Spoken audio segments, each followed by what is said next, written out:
Praise the lord. ప్రభు అయిన యేసుక్రీస్తు నామములో మీ అందరికీ నా యొక్క వందనాలు. అందరూ బాగున్నారా? మరి ప్రతి ఉదయకాల వాగ్దానం ద్వారా మీరు ఎంతగానో బలపరచబడుతున్నారని ఆశిస్తున్నానండి. ఈ ఉదయకాల సమయంలో దేవుని యొక్క వాగ్దానాన్ని చదువుకుందాము. కీర్తనల గ్రంథము 72వ అధ్యాయము 12వ వచనము. దీనులను నిరాధారులను అతడు విడిపించును. ఆమేన్. చాలా చక్కటి యొక్క వాగ్దానాన్ని దేవుడు మనకు అందించాడు. దేవుని యొక్క వాక్యము మనకు సెలవిస్తుంది ఏంటంటే, దేవుడు దీనులను నిరాధారులను విడిపిస్తాడు అని దేవుని యొక్క వాక్యము మనకు సెలవిస్తుంది. సాధారణంగా లోకంలో ఏం జరుగుతుందంటే, ప్రతి ఒక్క మనిషి ఉన్నవారి సహాయమే కోరుతారు.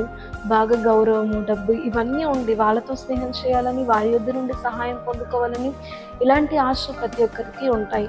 ప్రతి ఒక్కరు కూడా వాళ్ళకంటే పెద్ద స్థాయి వాళ్ళతో స్నేహం చేయాలని కోరుకుంటూ ఉంటారు. కానీ దేవుని యొక్క కనుదృష్టి, దేవుని యొక్క చూపు ఎవరి మీద ఉందంటే, ఎవరైతే ఏ సహాయము లేకుండా ఎవరి యొద్ద నుండి సహాయం పొందుకోలేని నిరాధార స్థితిలో ఉన్నారో, ఆధారపడడానికి ఎవరు లేని స్థితిలో ఎంతమంది మనుషులైతే ఉన్నారో, దీన స్థితిలో ఎంతమంది మనుషులైతే ఉన్నారో, వాళ్ళ మీద దేవుని యొక్క కనికరము, దేవుని యొక్క కనుదృష్టి ఉందని దేవుని యొక్క వాక్యము మనకు సెలవిస్తుంది.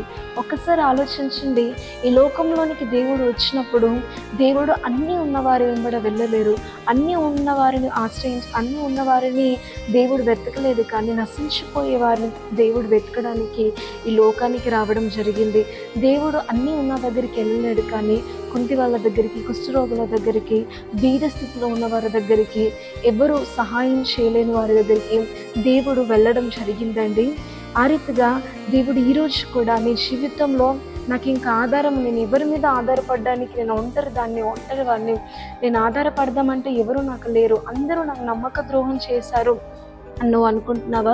కానీ దేవుడు అంటున్నాడు ఏంటంటే, నిస్సహాయ స్థితిలో, నిరాధార స్థితిలో నువ్వు ఉన్నప్పుడు నేను నిన్ను విడిపిస్తాను, నేను నీకు సహాయం చేస్తాను అని దేవుని యొక్క వాక్యము మనకు సెలవిస్తూ ఉందండి.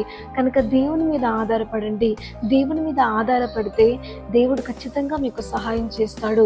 దేవునికి కనుదృష్టి, దేవుని కనికరం ఎక్కువగా దీన స్థితిలో ఉన్నవారిని, ఆ రీతిగా ఆధారపడదామంటే ఎవరు లేరు, ఈ లోకంలో ఎవరు ఉండరు కదండి. సో వాళ్ళ మీద దేవుని యొక్క కనుదృష్టి అనేది ఉందని ఇక్కడ దేవుని యొక్క వాక్యం సెలవిస్తుంది. ఒకరోజు మన స్థితి కూడా దీన స్థితియే, నిరాధార స్థితిలో మనం అందరము ఉన్నవారమే కనుక దేవుని యొక్క కనుదృష్టి మన మీదకి వచ్చి ఆయన కనికరము చేత ఇట్టి స్థితిలోనికి దేవుడు మనల్ని తీసుకెళ్లడం అనేది జరిగింది. మనుషులందరూ గొప్పవారి తట్టు చూసిన రీతిగా, మనుషులందరూ గొప్పవారిని వెంబడించిన రీతిగా దేవుడి కనుదృష్టి కూడా గొప్పవారి మీద ఉంటే, ఈరోజు ఒకనాటి దీనులమైన మనము ఈరోజు ఒక మంచి స్థితిలో ఉండేవారము కాదు. దీన స్థితిలో ఉన్న మనల్ని ఈ స్థితికి తీసుకొచ్చింది దేవుడే కనుక ఇక ముందు కూడా ఆధారపడడానికి నీకు సహాయంగా ఎవ్వరూ లేకున్నప్పటికీ కూడా దేవుడు నేను విడిపిస్తానని నీకు వాగ్దానం చేస్తున్నాడు కనుక దేవుడి మీద ఆధారపడడానికి ప్రయత్నించండి. దేవుడి కార్యాలు మీ జీవితంలో మీరు ఖచ్చితంగా చూస్తారు. ఆమేన్. ప్రార్థన చేసుకుందాం. పరలోకమందున్న మా తండ్రి, నీకు వందనాలు. చాలా చక్కటి వాగ్దానాన్ని మాకు అందించావు.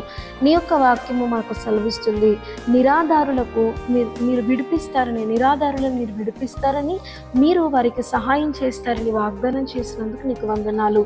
దీన స్థితిలో ఉన్నవారి మీద, నిస్సహాయ స్థితిలో ఉన్నవారి మీద నీ కనుదృష్టి ఉందని తండ్రి యేసయ్య ఈరోజు మాకు గుర్తు చేసినందుకు నీకు వందనాలు. ఎంతమంది అయితే తండ్రి నిరాధారులుగా ఉండిపోతున్నారో, ఎంతమంది అయితే దీన స్థితిలో ఉండిపోతున్నారో, ఎంతమంది అయితే ఎవరి సహాయం పొందుకోలేని స్థితిలో తండ్రి భయంకరమైన స్థితిలో కృంగిపోయి ఉంటున్నారో, వారందరినీ మీరు జ్ఞాపకం చేసుకోండి.